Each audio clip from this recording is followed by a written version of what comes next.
Welcome to Digital Dominators, the podcast that helps small business owners grow their confidence, sharpen their digital skills, and actually enjoy showing up online. I'm Sooz Young, your host, tech coach, and digital cheerleader, and every week I chat with brilliant experts to bring you practical tips, smart strategies, and the tools and tech to make business easier. From social media marketing to websites, content to confidence, AI to automation, we're breaking it down into simple steps you can actually use. If you're ready to make things simpler and more successful in your digital world, you're in the right place.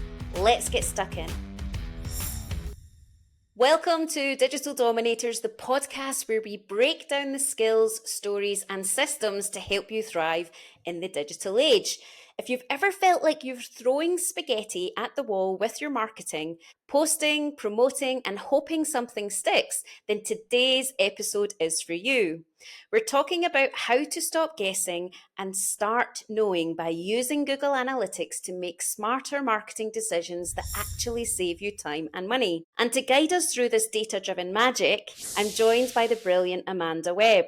Amanda is the founder of Spider Working, where she helps businesses transform their marketing by making sense of their numbers. Known for turning complicated data into clear, actionable insights, Amanda shows business owners how to use Google Analytics not just as a reporting tool, but as a roadmap to better results. She's a digital marketing pro with a passion for helping people ditch vanity metrics and focus on what really moves the needle. Amanda is also a recognised voice in the industry, a speaker, trainer, and the creator of That Analytics podcast, a series podcast where Amanda talks to experts about all aspects of measurement, not just Google Analytics. In this episode, we're diving into how you can use Google Analytics to track what matters, cut out what's wasting your time, and make marketing decisions with confidence. If numbers usually make you want to run and hide, don't worry. Amanda has a way of making data feel like your new best friend.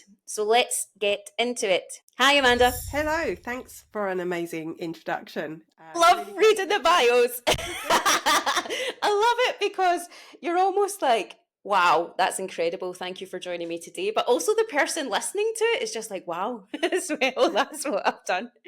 Anyway, tell me and tell everyone that's listening, how did you get into this journey into Google Analytics? So I doubt it's the first thing that you started with, because people normally run away from data, right? So tell us about your journey into how you're supporting people with Google Analytics. Yeah, I mean, it's been a long journey to get here. I'm in marketing for, I think it's 21 years this year. I started my first business and it wasn't digital marketing at all. I just said one day, I'm going to start a business. And I did. And it was selling corporate gifts. And I didn't really enjoy it, because there was lots of things that, like, I had to do sales. I had to go out in my car and go and meet people and talk to them, which is, as an introvert, my idea of a nightmare. I still have to do sales, but I found ways to cope with it now. I also had to pack like gift baskets, hampers, particularly around the Christmas season where it was really cold. So I'd be freezing, like packing these things together. Stock control. I mean, I actually hated everything about the business apart from the marketing. And I got into the digital side of marketing because when I first launched that website for it, was an e-commerce site back 21 years ago when nobody was buying online. My website didn't rank on Google, even if you typed in the name of my business. So suddenly I had to upskill. I had to start learning about SEO. I had to start learning about how to promote my business online. And that bit I loved. I really loved that. So then came the global recession. Nobody's buying corporate gifts. I was like, phew, I don't have to do this anymore. What I'm going to do is I'm going to help other people market their businesses online. Now, at that time, I had no idea about real marketing. I'd done, my qualifications were in film and television. So completely different. But I knew enough about social media in a landscape where nobody knew about it at the time, that it was very easy for me to sell my services. So that was my first iteration. I was like the Facebook queen of Ireland. People used to say I was the Mari Smith, if anyone knows of her, of Ireland. But over time, I upskilled. I started learning more about marketing, about digital marketing, and I became an all-rounder. I did things like blogging, live streaming, all of this stuff, all the social channels. But I was burning out. I was spending all my time doing all these things, I didn't really have a good package to sell to people. People kind of knew I knew about stuff, but they didn't really know what to hire me for. So even though I had like a really successful blog where I had 50,000 people visiting my blog every month, I wasn't getting enough sales from that. And that's where I realized I was doing something wrong. I was looking at my analytics, but I was obsessing over the number of people who visited my website rather than how many people were becoming customers. So I muddled on being an all-rounder for many years. I did cut back the hours I was working. I stopped blogging as much. And it was just after COVID. So these big things that happened in the world have affected my business. I was working with some coaches, Andrew and Pete, and their suggestion was that I really went all in on Google Analytics. And this was when they were just making a switch between Universal Analytics and Google Analytics 4. So it's perfect timing. And I haven't looked back. I love it. I really love it because it's not just about looking at numbers and looking at data. It's really looking about how that can improve your marketing, how you can cut back all that time you're spending on all the stuff that isn't working and really hone your marketing into the stuff that is. So I've fallen in love with analytics. I am never going back. This is my thing now.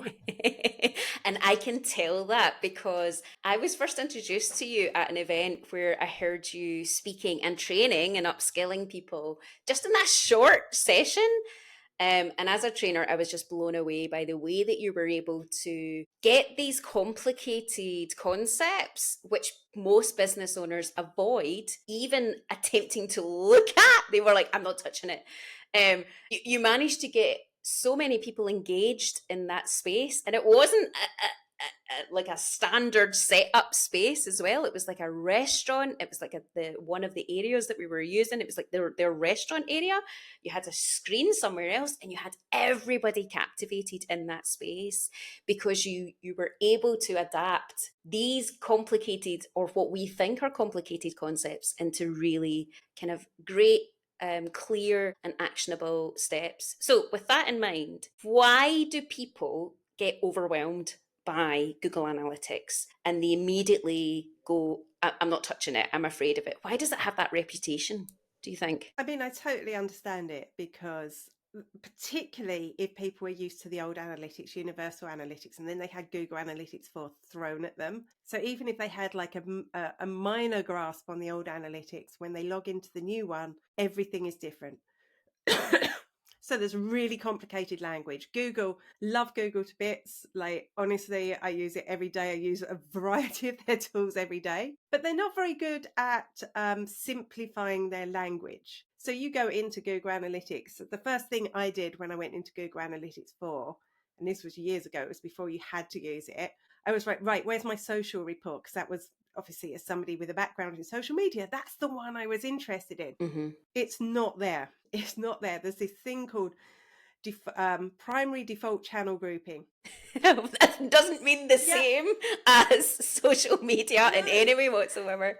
And that's trying to tell you where your traffic's coming from. There was just like this big bucket in there called organic social. And if I clicked on that, it didn't bring me into a social report. So that was the first frustrating thing. And I'm sure if you've looked at Google Analytics 4, you've had that experience or another experience just looking for the data you needed. They had to change. They had to change because Google Analytics, the old one, was getting banned. It got banned in Italy. It wasn't GDPR compliant as such, so it really needed to make a change. And it wasn't just little tweaks. It had to change the whole way that the system worked. But unfortunately, the transition wasn't good for people. They didn't help educate people. They didn't make it useful. So I can get that. Secondly, it's all numbers, right? Some people are visual learners. I'm a bit of both. I like looking at the numbers, but there's nothing like a chart that will show you better. There are charts in Google Analytics, but one, they're stuck however they create them. Secondly, they're all blue and different shades of blue, which is really hard to kind of like figure out the data. So usually you're just stuck in there with a load of numbers. You don't know what they mean. They've got stupid titles like default channel group. So really people are just like, I just want to know how many people have visited my website, and that's what they look at and they leave. So I totally get why it's overwhelming for people, and the fact that out of the box, it doesn't show you those reports that are important to you, which you used to get. But in good news, it's less cluttered. There's not as much stuff. So you don't have like 200 menus because they haven't created all these reports for you. And secondly, just one little thing that you can do is customize a report. And when you customize a report, you can customize it for just the information you want to see. So you can have a completely customized experience within Google Analytics 4. And it just takes one little trick to do it. So once you get to grips with that, it actually becomes really good. You've made that sound really, really simple. Two things to be able to do to be able to get it working.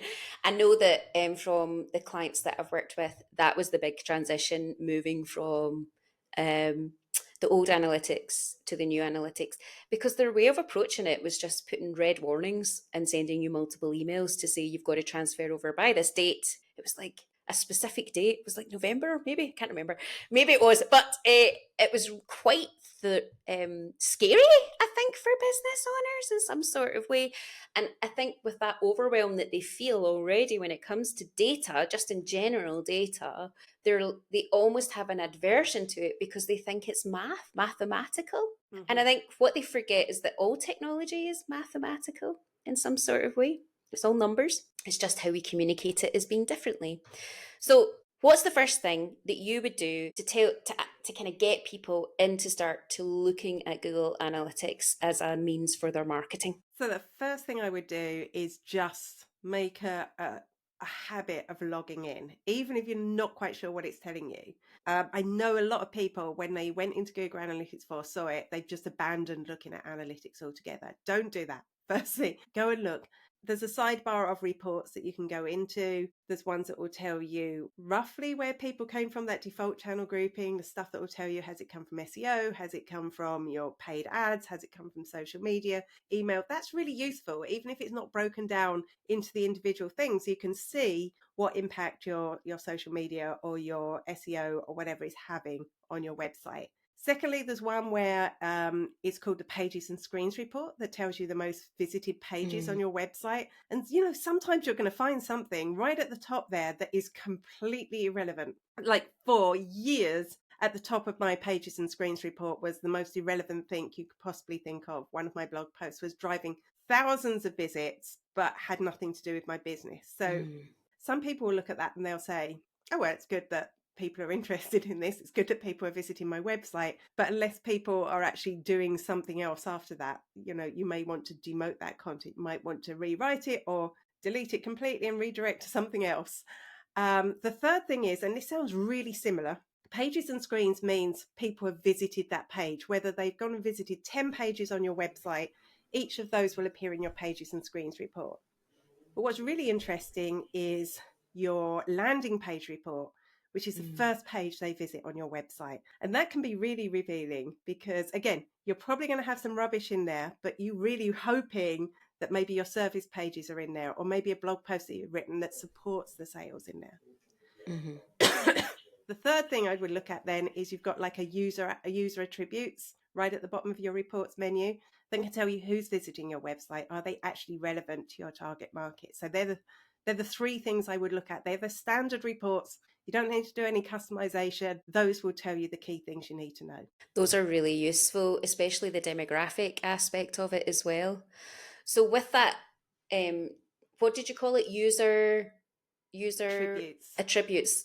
So the user attributes with that demographic, obviously we know as business owners or as individuals, we've got to focus on our customer in mind. And any content that we write, we're hoping to write for that customer in mind. So when it comes to creating content for your website or for any online presence really, and we'll come back to that kind of question around all of your online presences, but for your website, how do you make sure that you're creating content that will meet that user attribute, right? How do you do that? So again, it's very easy to end up obsessed with SEO. And that's where I was when I was getting all those visits to my website. I was obsessed with getting traffic to my site. But really the posts that matter to you are going to be the ones that attract your target market. And the easiest way to attract your target market is to include it in the headline. So examples like there's a company here in Ireland called Kay's Flower School that do training for florists. No, they'll always create these things for 10 tips for florists or whatever to do. Or I've got a friend, Janine Coombs, who works with, she calls them coach-shaped people, but all her blog posts will be like 3 ways for coaches to get whatever. Yeah. But also really addressing the pain points that they have. So how to get more clients, or why aren't I getting more clients for that, or for the flower school, how to make an impact with your florist business, stuff that will really help people out. And in general, the only people, I mean, obviously there's going to be a bit of overlap, but the only people who are going to visit those pages are people in your target market. So really honing, you should have a blog, you should have content, but it really should be honed in on that target market. So calling them out in your content is a really good way to do it.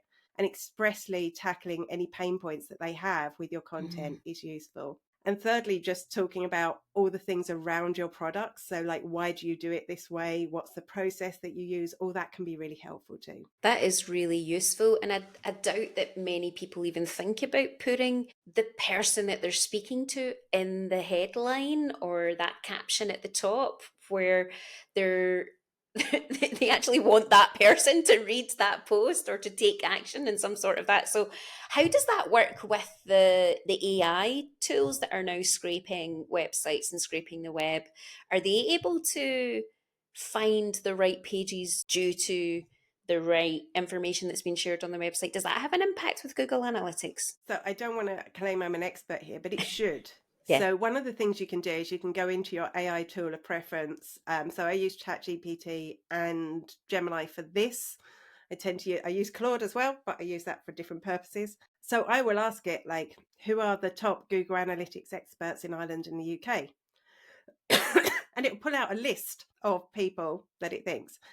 And the first time I did this, I haven't done it recently because I was shamed. I was shamed by this. So I was like, well, why haven't you included me? And they went, right, there's your website. This is all the things that you need to do to make sure that you do come up in our results. And even when you're optimizing, you want to be thinking about your target market when you're optimizing, because the longer tail your keyword that you're optimizing for, the easier it's going to be to rank. So if you were doing SEO for florists, not that case flower schools do that, like writing a blog post that has that in there will have more impact than just a general SEO post, which means you're going to be competing against every SEO in the world. And I think the clearer that we are around our customers and the clearer that we are around the problems that we solve for that, and specifically for us, and write about that or have our AI generator tool you write with that in mind, then that's where we can have these tools hopefully support um, putting your content in front of other people that are searching for it in that way as well. Absolutely. Did you manage to get on that list of top 10 after the results that it was shared with you? Not yet. I haven't asked it since, because then of course I started uncovering other problems with my website. So I've optimized my homepage. I've got a list of blog content I need to create, but my website is loading too slowly. Oh, So that's going to affect my SEO impact, but we'll see. I may okay. ask after this and see, and I won't tell anyone what it says. Exactly. Yeah, let's see what it is. Okay, so what are some of the key metrics that actually matter when it comes to saving time and money on marketing? So there's two kind of sets of metrics you want to look at. I think like social media is a special case because, I mean, there are times when you're running a shop and you're running ads to that shop that actually, and particularly TikTok, I think, even organically, you will get people to buy directly from social. But most of the time, it isn't the case. Most of the time, you're interrupting somebody going through their stream. So they'll click, they may click, particularly organically. It's hard because the social networks don't want to send people off site. And also because the viewer is like wasting their time using social media. They don't want to go off site. So I always have this feeling, but you always need to prove it with the data, that when people do click on social media, they're a valuable visitor because they've made an intentional click to go through there and spend time on your site. So the sort of things you can measure to make sure that you're telling the truth there is things like the amount of time people are spending on site. So that's average time per session. You'll see that in most of your reports. Engagement rate, which is one of my favorite metrics in Google Analytics. It's the percentage of people who visit your site from whichever channel you're looking at, Interesting. who spend 10 seconds or more, or trigger a key event, or look at more than one page. So that's a really nice metric to look at. And also you can add a metric called scrolled users to see, did they scroll 90% of your page? So all of those would indicate that's a quality visitor.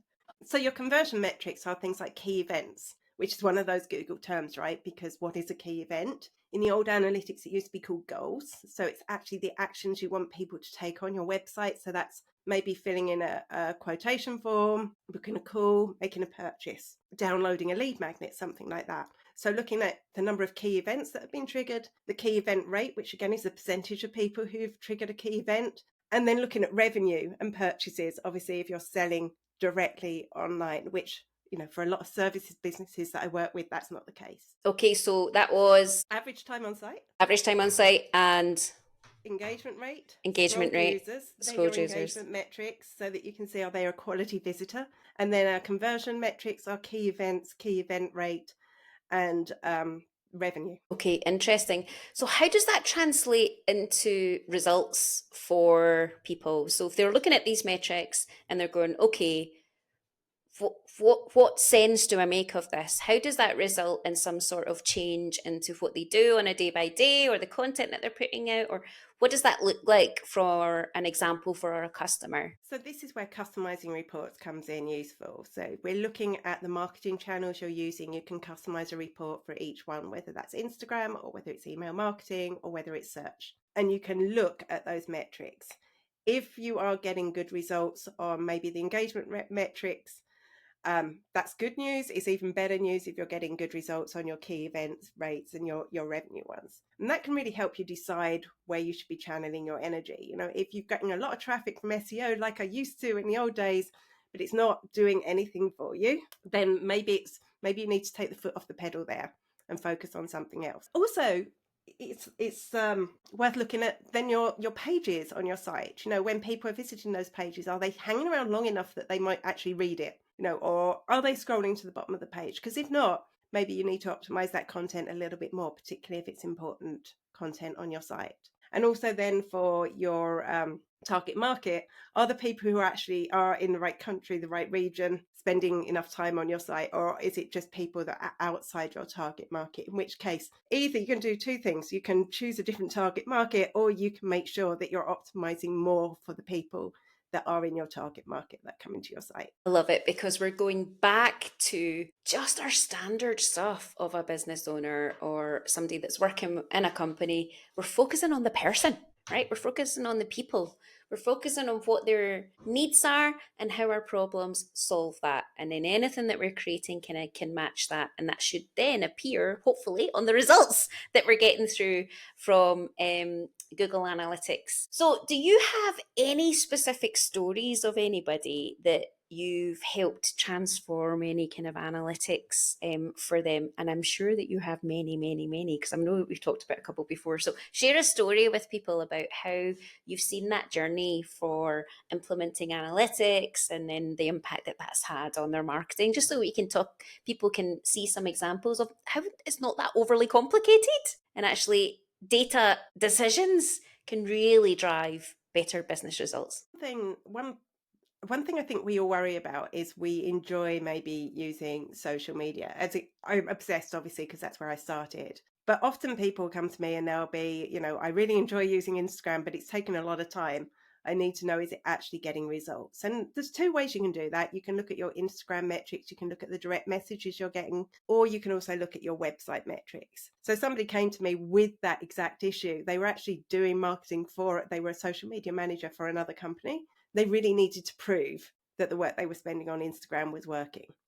So we were able to produce some reports that actually showed us not only were they getting those engagement metrics from Instagram, they were also getting sales and revenue from it. So that was good news for them. It's not always good news, but we were able to know that actually, yes, now they could go back to their client and go, look, these are the results that we're getting. Somebody else was a keen blogger, better at blogging than I used to be. So they were getting traffic, but the right traffic. But they wanted to make sure that people weren't just coming and reading the blog and leaving, that they were actually moving on and looking at their service pages, even if they weren't buying there, because they were service based. There's a whole other process involved.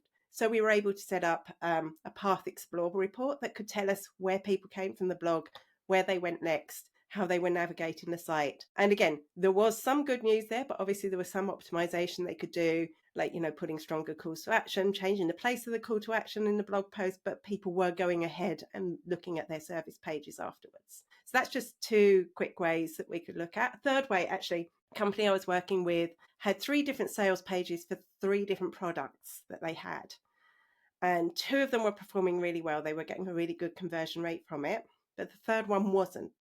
So what we could do in that case, we're going to look at the 3 pages and try and evaluate why were the good pages actually doing really well and what was different about the page that wasn't doing well. And because it's conversion rate, it's not about the number of people who visit it, it's the number of people who visit it who actually turn into customers.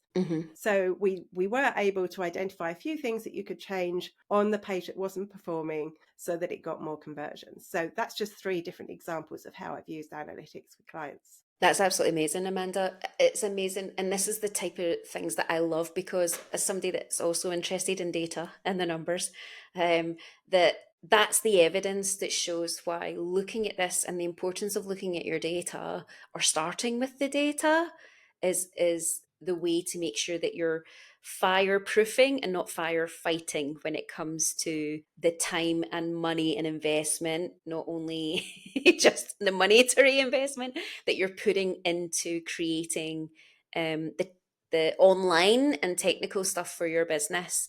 If we start with the data, we can work with the results. We can change the results that are coming from it. I really liked that. Looking at the 2 pages and the third page wasn't converting. Interesting. Was it And completely? sometimes we just throw up. I mean, when we're writing sales pages, we just tend to write them really quickly and throw them up there. I think that's what happened with the third page. Okay. So instantly when I saw it, I thought I knew what was wrong, but you can never just go with your gut instinct. I call it gut plus. You think you know what's going on, but then you have to go and like get the data to prove it. So, you know, that's really it. So when you make the changes, are you seeing an uptick in the key metrics that you were measuring? So were more, in this case, were more people converting or triggering key events once they'd visited this page? And do people need to have a duration for that? Do they set themselves, right, okay, we're going to make these changes, we're going to look at the data, we're going to make these changes. Is there like a time period that they should set themselves before they look at that? Is this all part of a strategy? What do you think? So it can be tough, particularly if you've got a low traffic website. Now, I don't get 50,000 people to my website a month anymore. I get about 500. And that I would consider a low traffic website. So I'd say to get any amount of statistical significance, you're going to need to get at least 100 people. So you can set yourself like it's either 100 people or a time scale. And a time scale should be at least a week, ideally a month, because we have trends. And you also want to measure not against last week, but the same period last year, because Okay. of course we've got seasonal stuff that goes on as well. So there's no really good answer. And sometimes you just need to do it and work out, are you getting more conversions in general, because you just don't have the amount of traffic you need. I completely understand that. A lot of people, when I'm just going to dive into this like kind of social media aspect of it, because I think that's where a lot of people spend their time when it comes to marketing in general. They don't also think about like their email marketing and how that impacts their sales pages. They just think about, I need to post on social media, thinking that's where their target audience is, and not really thinking about how to drive them towards the website to be able to take that action to purchase from them in that sort of way. So if we go back to social media then, and we relate that to marketing and how that can have an impact, what do you think they could be doing on social media that can then be helping them to drive the actions towards the, and I know that as we talked about, the platforms don't like it, but that's our goal, right? Without investing in ads, how can we do that through our current marketing strategies that we're doing on social media to drive people to the website to take that action? What do you think? Well, firstly, you do need to post links sometimes. Just because they don't like it, it's like you may reach fewer people, but those people are probably going to click the link. So forget that whole, I mean, you can do tactics depending on the social network. I mean, I hear recently LinkedIn, looking at a recent algorithm report, is actually not demoting anyone who posts a link. I think you just have to write good content.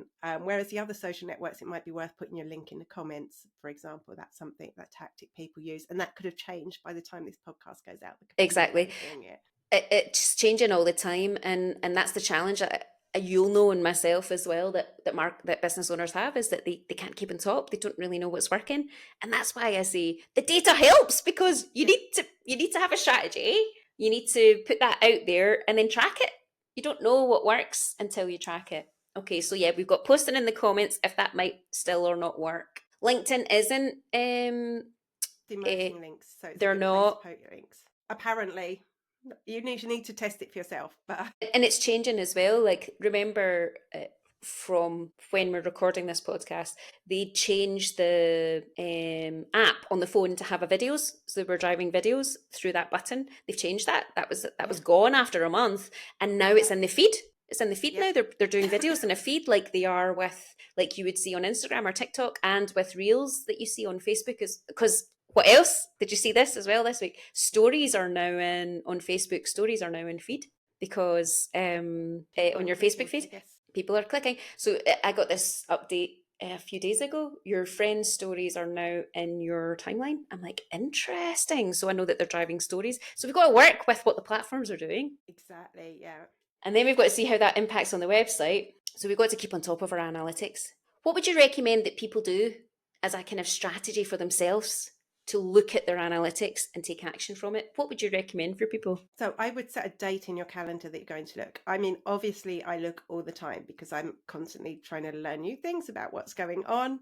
But having a measure, firstly, I have like this whole framework that I think is really going to help people, because instead of just looking blindly at your analytics, firstly, you need to know what is the question you want your analytics to answer. So it could be, which of my sales pages are converting the most? Which of my social networks is driving the best quality traffic?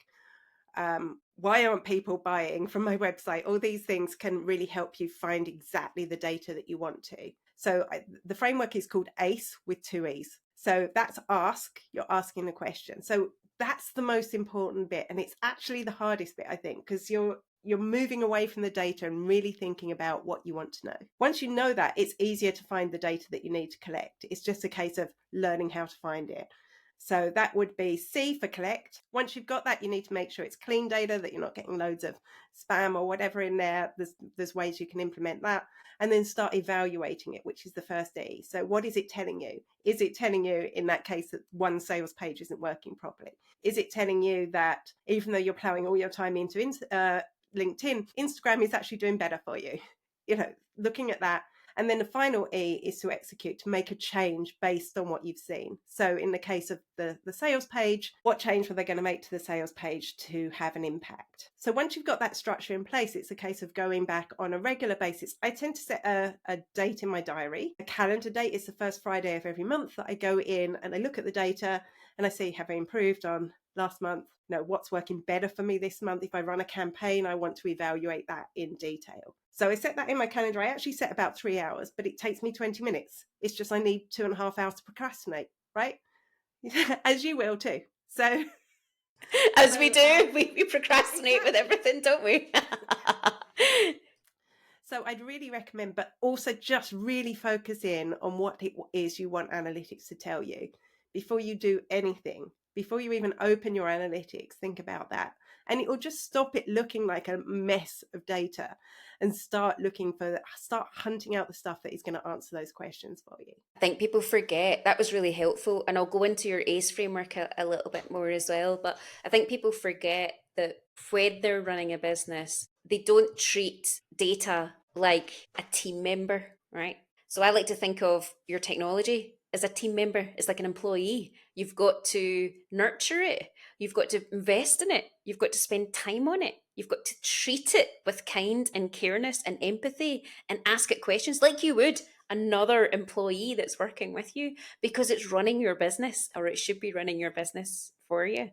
So do you feel that kind of way around data in some sort of way, that we need to be investing in it in the same way? We need to give it some sort of power in that sense, if that's the right phrasing to use. I mean, absolutely. If you had a team member who was able to tell you all that information, like stop wasting your time on Instagram, spend more time here, make sure you're fixing this sales page, look at all these people who are arriving on your website to this useless blog post that's doing nothing for you. Like, why aren't people moving from your homepage somewhere else? If you had somebody that could give you all those insights and really, I mean, you can hire people that will do that for you.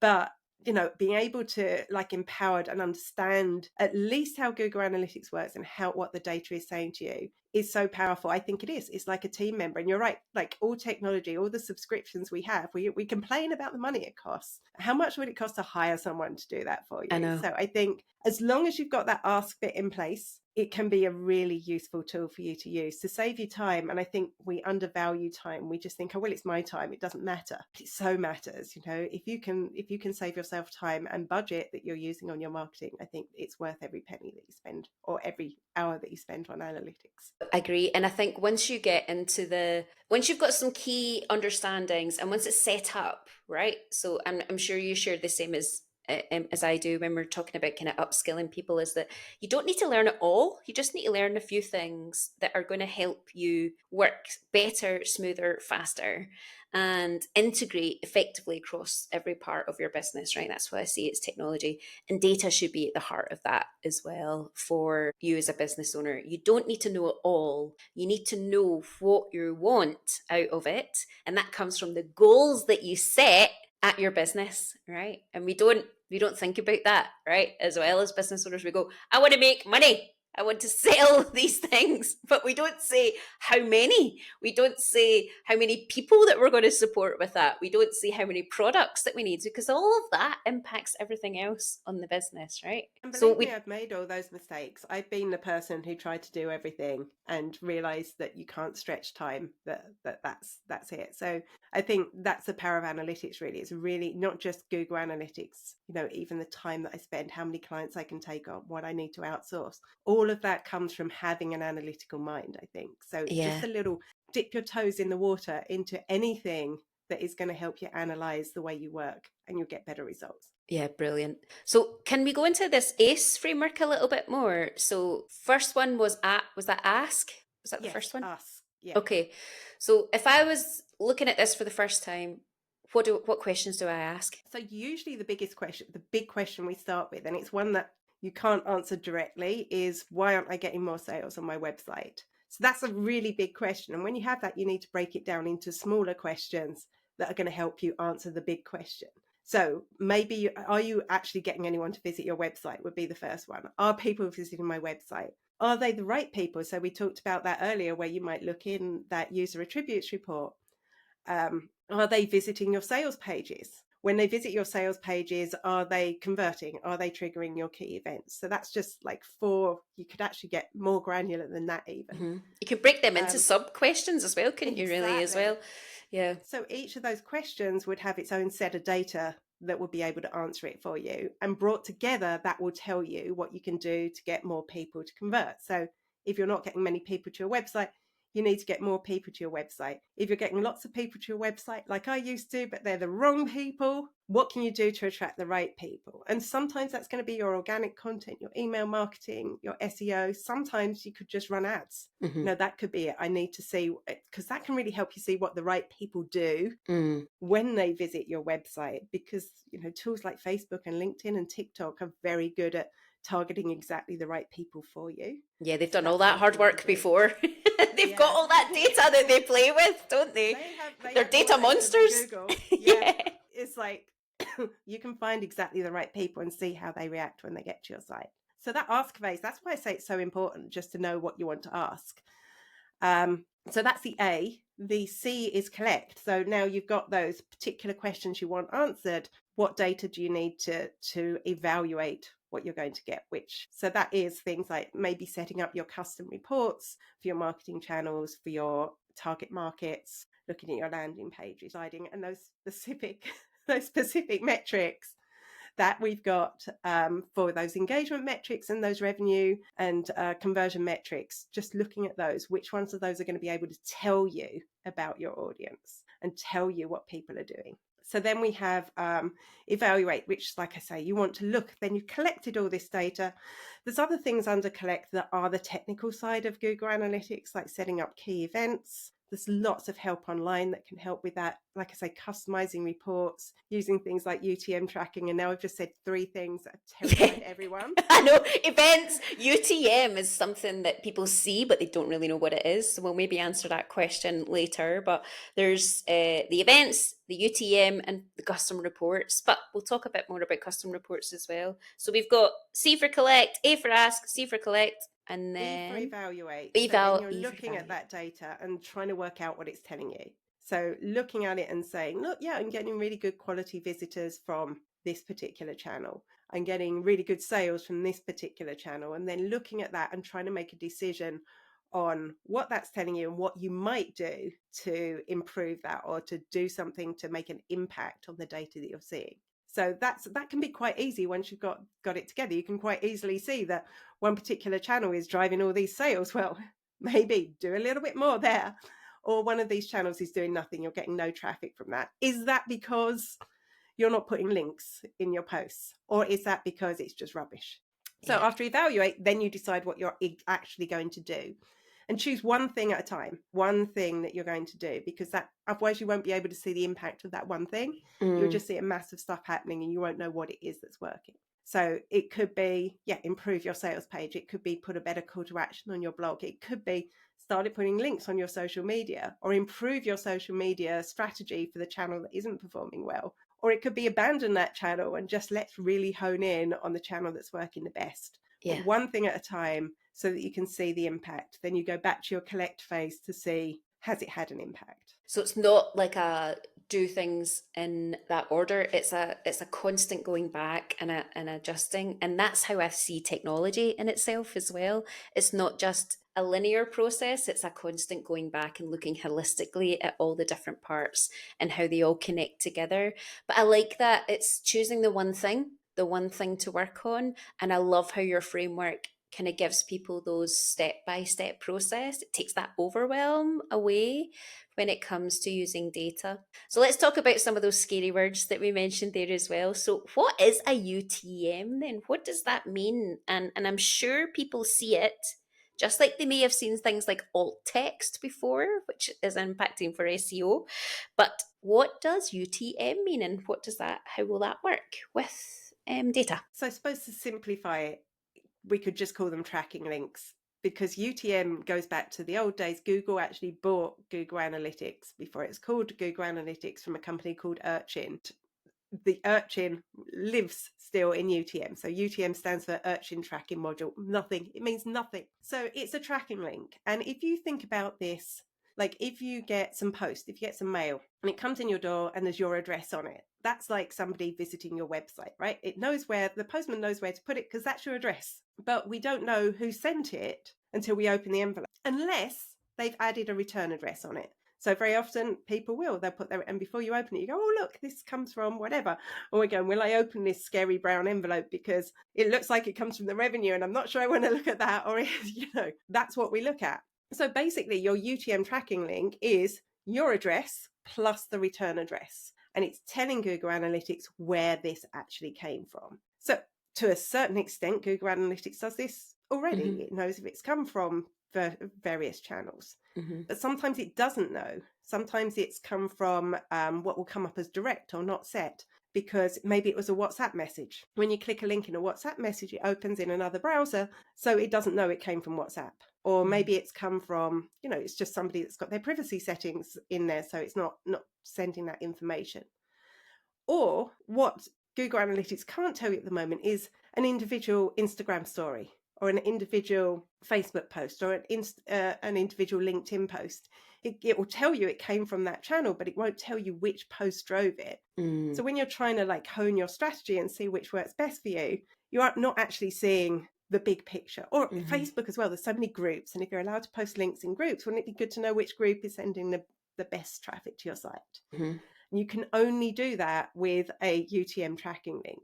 So basically, in its simplest form, it is just you putting on the end of your link saying, and this came from this Facebook group or this Facebook post or this LinkedIn post, and that shows up in your Google Analytics. Great.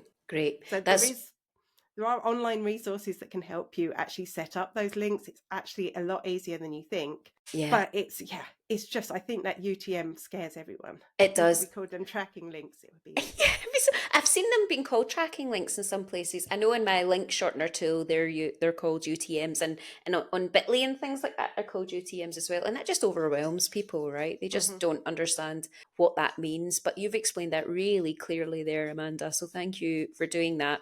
Let's talk a little bit more about custom reports as well there. So you mentioned as well, we've talked about it throughout this entire session of like the importance of custom reports. So talk to me about a custom report. These are really useful because at the moment in Google Analytics, even if you know your way around, if you want to see specific things, you have to do a lot of clicking. You have to click into the reports, you have to click into a report, you have to maybe change a few things around to see what it's trying to tell you. And then you leave. So the next time you come in, you have to do all of that again. So the idea of custom reports is it makes it a lot easier to just see exactly what you want straight off the bat. So you can do things like you can filter out all the people that aren't in your target market and only look at the people that are in your target market, which means you're not wasting time trying to go, oh, that's really interesting. This group of people are doing this. You can just get rid of all the people that don't matter. Or you can just get down to having a report for Instagram or a report for Facebook, your email marketing, your SEO, without having to see all that That's data really together. helpful. That's really, really helpful. Being able to see the specifics in one space, then having to go into each one of the platforms or tools individually and have that feed through into maybe a reporting tool or then asking an AI tool to understand this data in some sort of way. Just really setting up these custom reports on the one tool can make Yeah, that and it just super means easier. no more 20 clicks to get the information you want. You've got it set up, you can see straight away, the impact that your marketing has had. So it really is the heart of Google Analytics 4. It is what makes Google Analytics 4 great. And once you master the technique, you'll get carried away. You're like, if you're like me, I've got about 100 custom.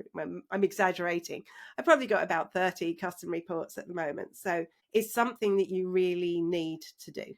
That's Okay. it. And is that something that you support people with? Is helping them to create custom reports, Amanda? Well, yes, but I think we have a link that we're going to share with people, which is a video walkthrough of how to create a basic custom report. Brilliant. And it's like the UTM thing. It's one of those things that sounds horrible and scary, but once you get your head around it, it's quite simple to do. Brilliant. So yeah, we'll share that in the show notes as well. And if you want to access it just now, it's spiderworking.com/create custom report, but you'll get it in the show notes there as well.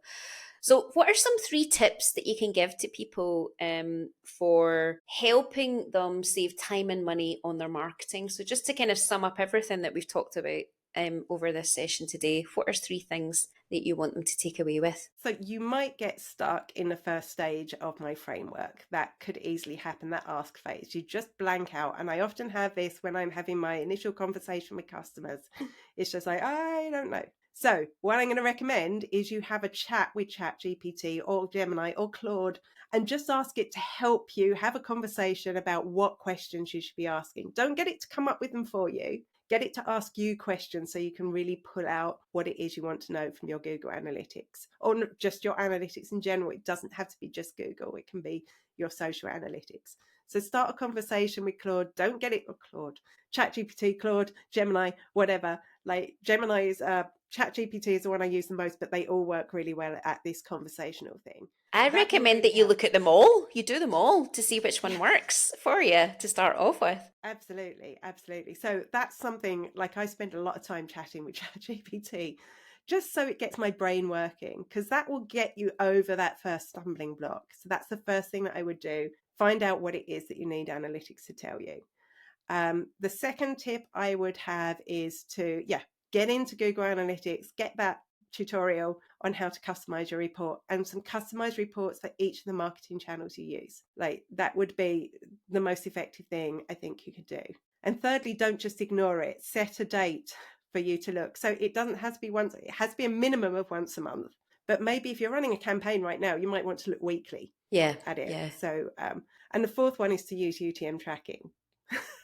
I know you only asked for 3, but number 4 is. I It mean, will no, be so useful. I don't think people will be afraid of that one as well. So let's get as many in as possible. So UTM tracking is really important. That's really That's really interesting as well. So it means I've got to add that to my to-do list as well. Make sure all my links have got UTM attached to them as well. I do have a little mini course on it, which you'll find on my website. It's only a Fantastic. tenner or €10, so less if you're in the UK at the moment. So yeah, that will take you through the whole process. Amazing, Amanda. Thank you so much for coming on today and helping people understand how they can save time using Google Analytics for their marketing. If there's anything you want to share with anybody before we finish up today, is there any last comments you want to make? Just don't be afraid. That's all I'm going to say. I know that's really easy to say and not so easy to do, but just take it one step at a time. Even if you just spend 5 minutes looking today, just spend those 5 minutes and you'll soon really get into the swing of it. It is different from the old analytics, but it's totally worth it. No, I agree with you, Amanda. Thank you so much for coming on today and for explaining things so clearly. Go and check out Amanda's website, spiderworking.com. Go and download or go and access the recording for creating a custom report and get one set up. See how it's going to work and make an impact and see if it'll make those decisions. And any questions that you have around data, not just Google Analytics, but data in general, including all the aspects that make up how to drive people to your website and through your marketing practices, have a chat with Amanda. Thanks so much, Amanda. Great. Thanks for having me. Bye. Bye. That's it for this episode of Digital Dominators. If your brain's buzzing and you're ready to keep that digital energy going, come join us at technologycoaching.online. It's the community for small business owners who want to get visible, take action, and grow with the right support around them. Head to technologycoaching.online.